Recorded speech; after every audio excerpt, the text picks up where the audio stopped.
You're listening to the voice of Nassau Community College, 90.3 WHPC. My name is Bill McIntyre, and it's time for this week's Long Island News, the news show that talks to newsmakers from Nassau and Suffolk County that matter to Long Island and Long Islanders like you. So each week, we'll have a conversation about issues that affect all of us. I live on Long Island, and like all of you, I want to know more about where my tax dollars are going and want to know more about the people making the big decisions that affect all of us, which is what this show is all about. Well, our guest today is Nassau County Legislator Carrié Solages, a Democrat who is currently serving his third term in the Nassau County Legislature representing the 3rd Legislative District. The 3rd Legislative District is comprised of Elmont, Valley Stream, South Floral Park, Inwood, and portions of Lawrence and North Woodmere. It's a pleasure to be here listening to you, your lovely voice. And who said that people in radio are ugly? You're a good-looking guy.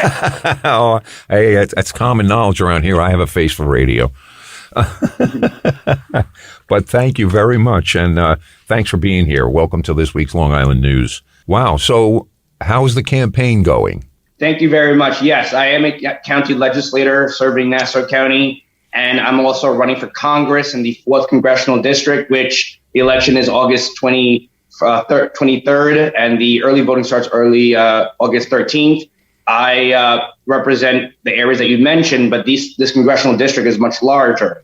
It's, Belmore, Merrick, Wantagh, Seaford, Long Beach, Baldwin, Roosevelt, Uniondale, Garden City, Lakeview, Hempstead, West Hempstead, Elmont, Valley Stream, the 5 towns, and Atlantic Beach. And please, if I forgot any particular community, Freeport, very important. If I forgot any particular community, forgive me. Blame my mind, not my heart. That's quite a list. I could definitely forgive you. You have to write those on your arm so you make sure that you don't miss any, right?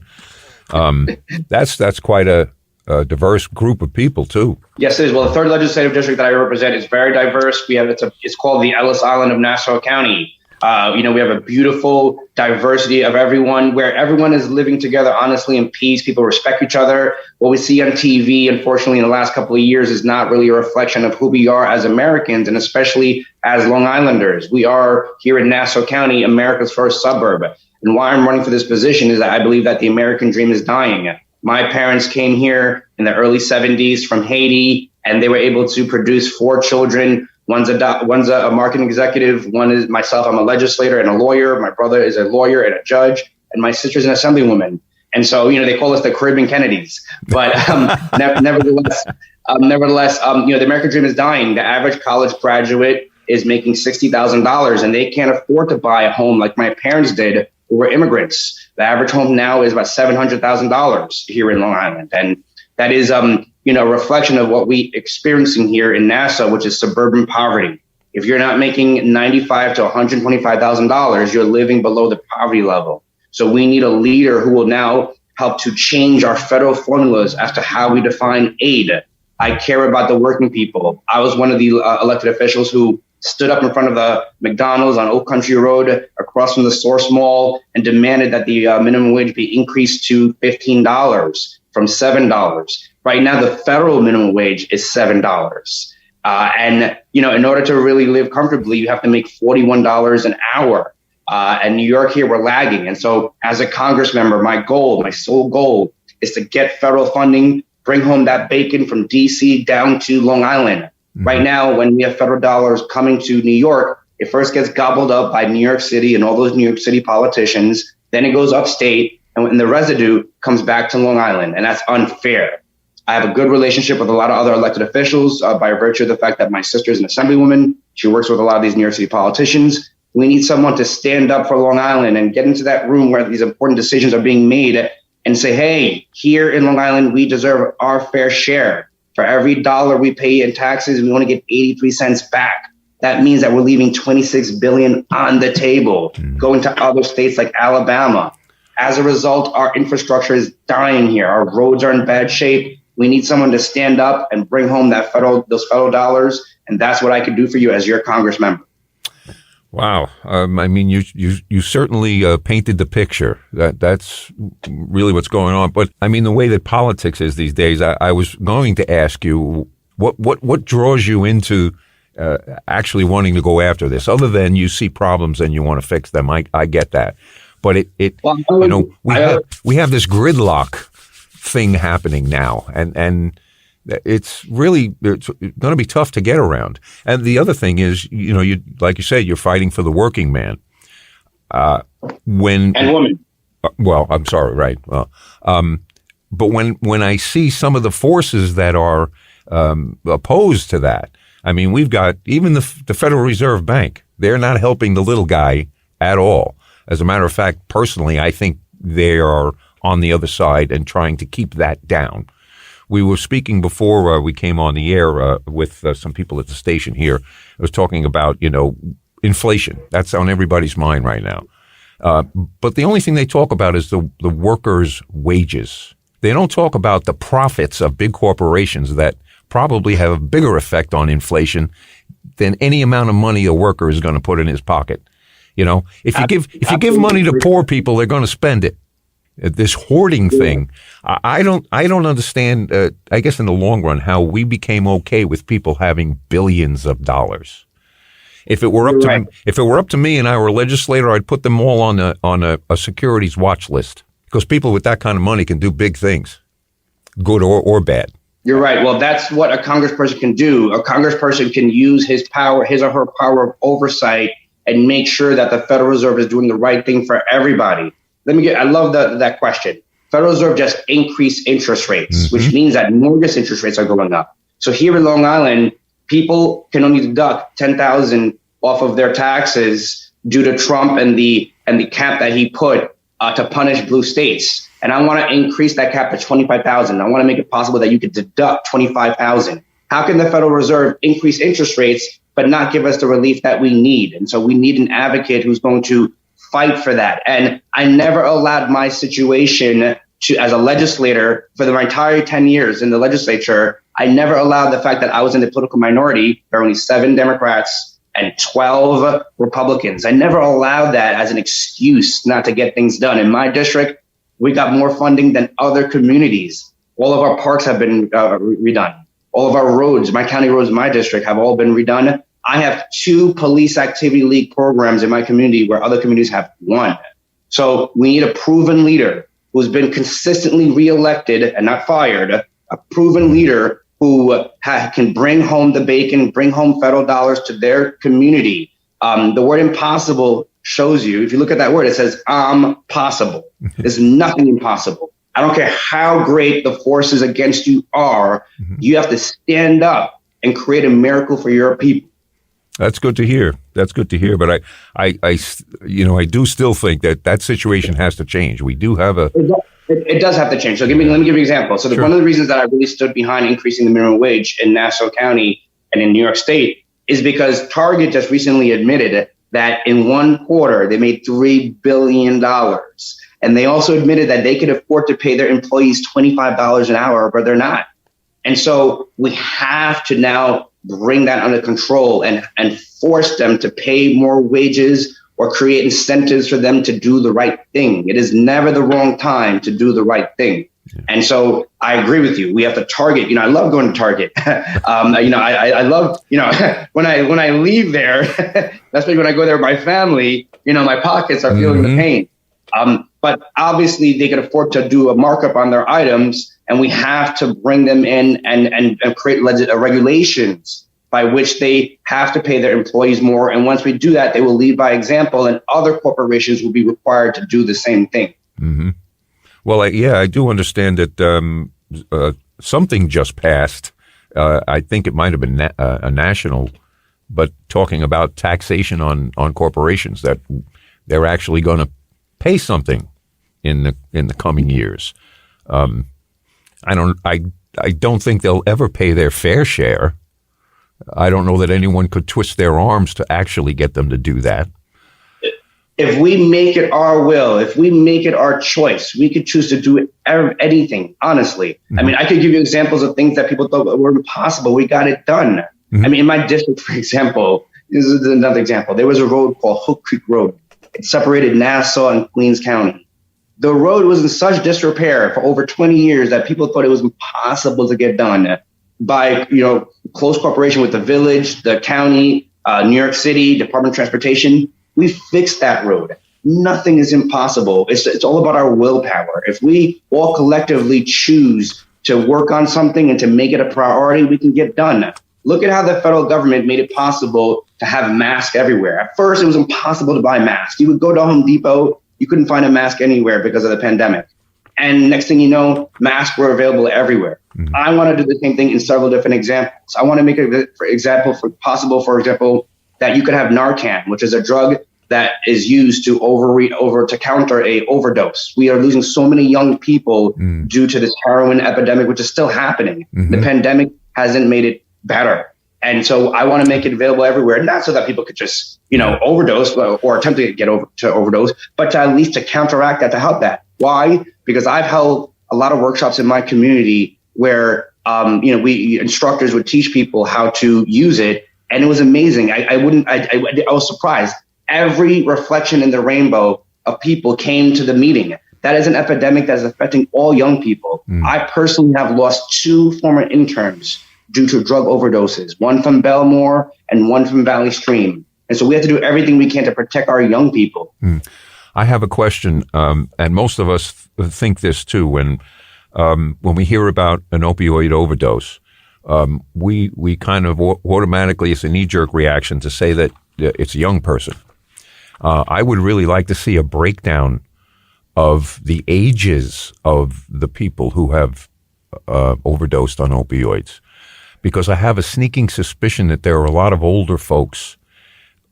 This is their final plan. They don't have the money to go to a hospital. They don't have the money to go to a nursing home. They're not looking at a very good future. And I think some of them have kind of decided to use this as their way out when they either get so depressed, but I have a mental image of a little tissue up in the medicine cabinet, and there's a few pills and something in it. It's folded, and it's just stuck up in the corner for the day when they decide, you know what, I've had enough. So I would really like to see a breakdown of... That's a great question, and that's a sad reality that you're painting, and it is true. I, as a county legislator, I'm very proud of our health department, and we have been working with the health department to address this issue, especially with our senior citizens. We have to increase access to mental health services. I sponsored, in fact, a conference regarding that at Adelphi in March. We have a mental health crisis going on here as well. Mm-hmm. And we have to increase access. And as a congressperson, we could, force these insurance companies to negotiate, or force Medicaid and Medicare to negotiate with these insurance companies to make sure that the price of insulin, access to mental health, access to resources, we increase that. So I'm very glad that you mentioned that. This is a crisis that affects all peoples. Yeah.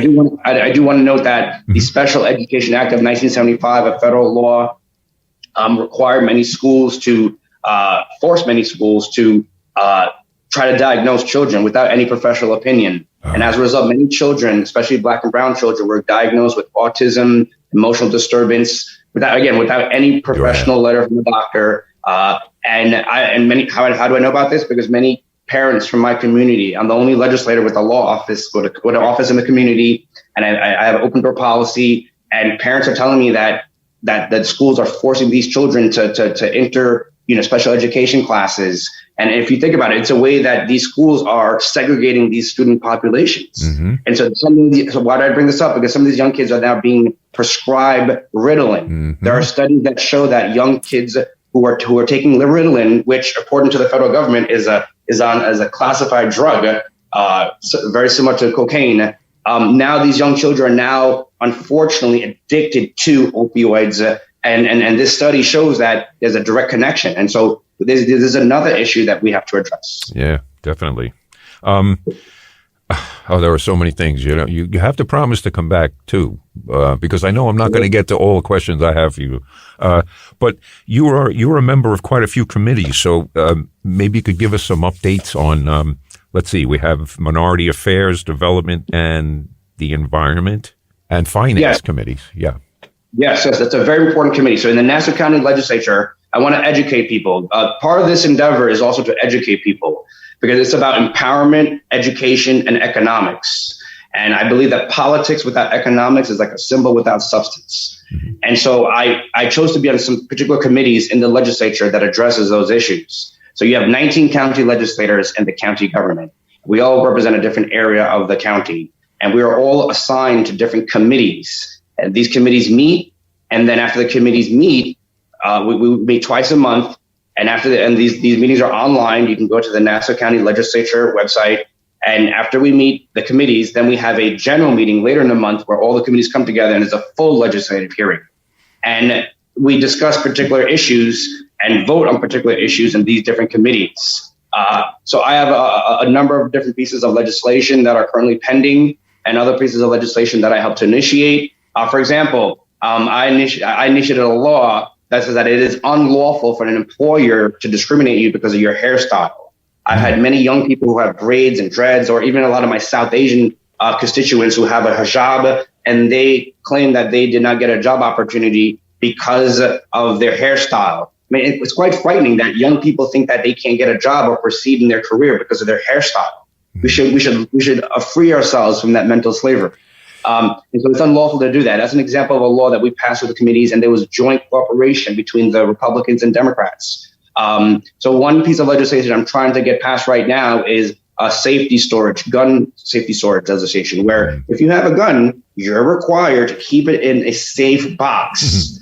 Of course, certain people who are pro Second Amendment, who think that they have the right to bear arms at any age, any type of weapon, they say, no, I can keep my gun anywhere. No, if you have children, you have to do the right thing and keep the firearm in a safe storage. How do I know? Because my father was a New York City police officer, and he made sure to put his gun in a safe storage. Yeah, I think there's I don't know. There's always been a friction that people want to buy a handgun, and they say that they want to use it to protect their home. So you say, okay, but if you're a responsible gun owner, that means your gun is going to be in a safe and your bullets have to be somewhere else. How are you going to protect your home when someone bangs on your front door? Unless you can retrieve that gun and load it and get ready to use it, it's not a viable argument that gun is going to be something that protects your house if you're a responsible gun owner, which means you're following the rules. It was the same thing as you could take your gun to the range to do shooting, but you have to have it in a locked box. Now, what if somebody wants to steal your gun? You now can't use it to protect yourself because it's in a locked box. A lot of these things just don't make any sense to me. I'm not advocating for people. I think less guns is better guns. You know what I mean?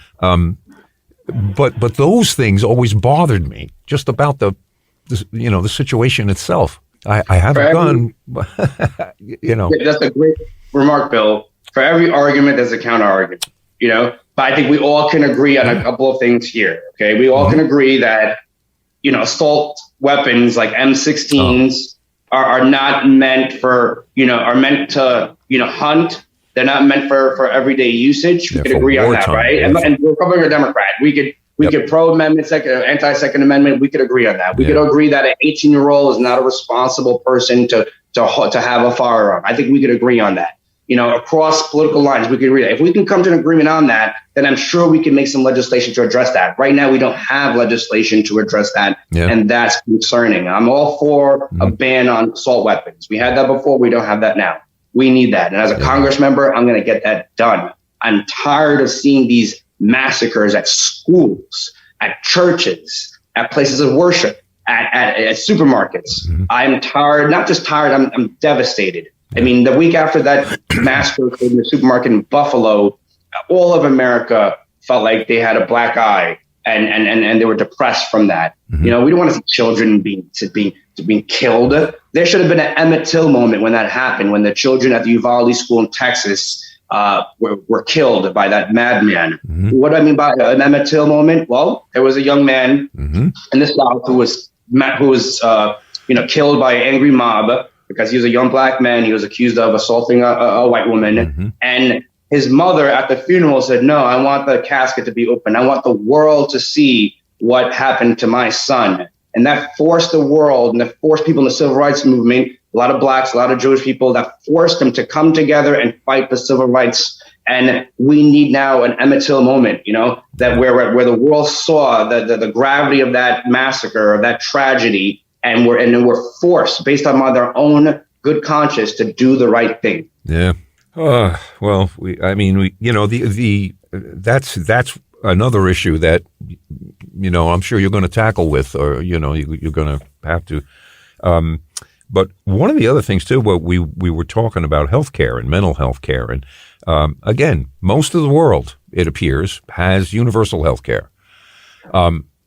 Obviously, big business in America doesn't want that to happen because it's too good a market. I mean, I had a discussion with someone, and it was from Northwell Health, and they've now branched out in their advertising to say that they cover so many things in that holistically and are good for our all-around health. And my response to that was, well, part of my overall health is not being nervous and afraid and having anxiety. And their commercial said, you should come in to Northwell Health because we have all of these locations. We have so many locations that no one has a reason to say that they shouldn't come in. And my response was, how about bankruptcy? Because a large portion of people will spend the rest of their lives trying to pay off, a procedure or something that they needed life-saving. I mean, when I was growing up, you didn't get a bill from the fire department for your ambulance ride to the hospital. That just didn't happen.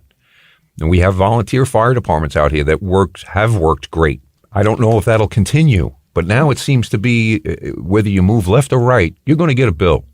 Even if you're insured, you're totally insured. And you get home and you see your hospital's name on the envelope and you open it up and, it's really a shame. We should be embarrassed. And I think on the world stage we are. I agree with you. We must expand Medicare, Medicaid. We have to force these insurance companies to negotiate to bring down the price of insulin. We live here in many of these communities that I mentioned. These are unincorporated hamlets, and you don't have Baldwin, Almont, Uniondale, and they don't have access to a lot of health services. And we have to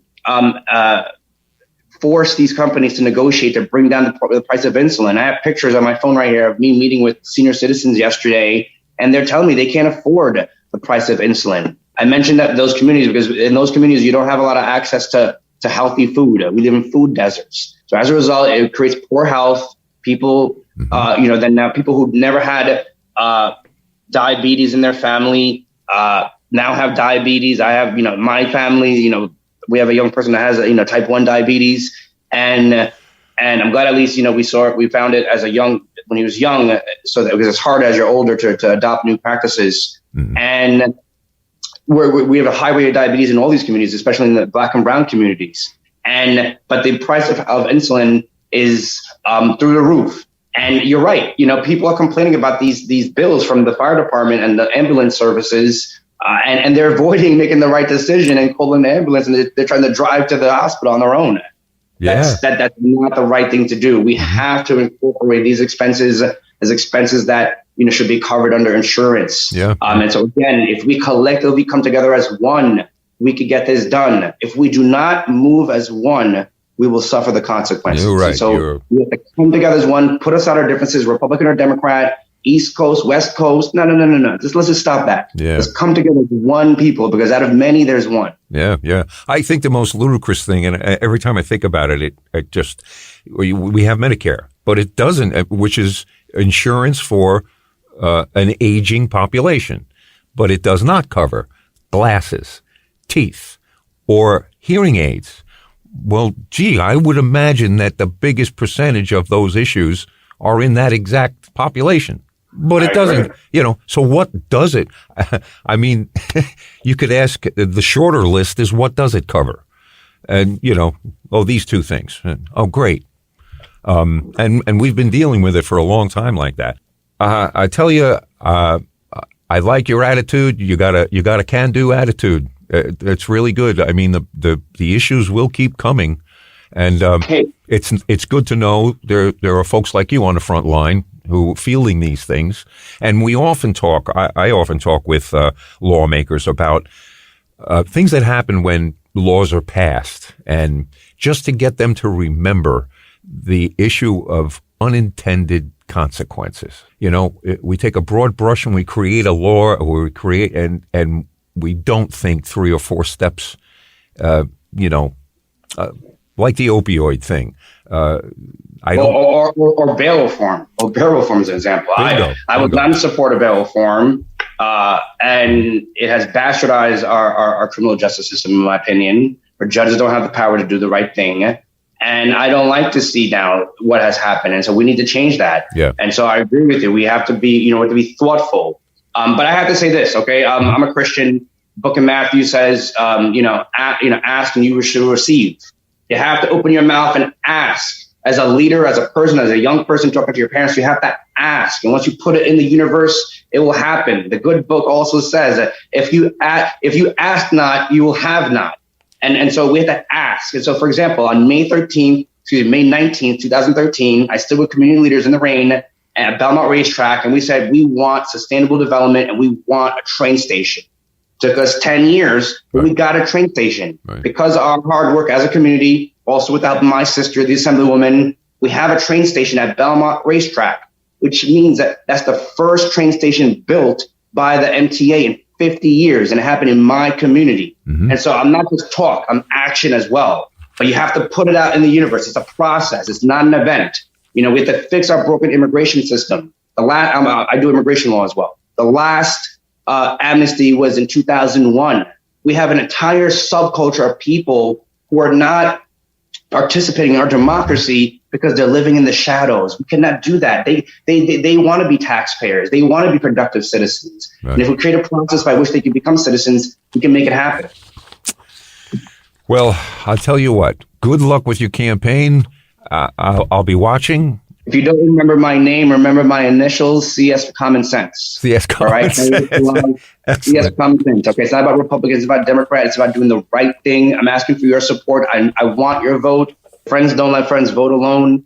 Vote together. And also Election Day is the 23rd. Please go to my website, solagesforcongress.com, to get involved. We have a call center and we have volunteers walking door to door. Well, my guest has been Nassau County Legislator Carrié Solages. And thank you for being here. And like I said before, you have to agree to come back because I still have a couple of questions on my sheet that I'd love to ask you. But the clock on the wall says it's time for this week's Long Island News to move on out of here. We thank you for joining us and remind you to listen every Friday at 3 p.m. right here on the voice of Nassau Community College, 90.3 WHPC.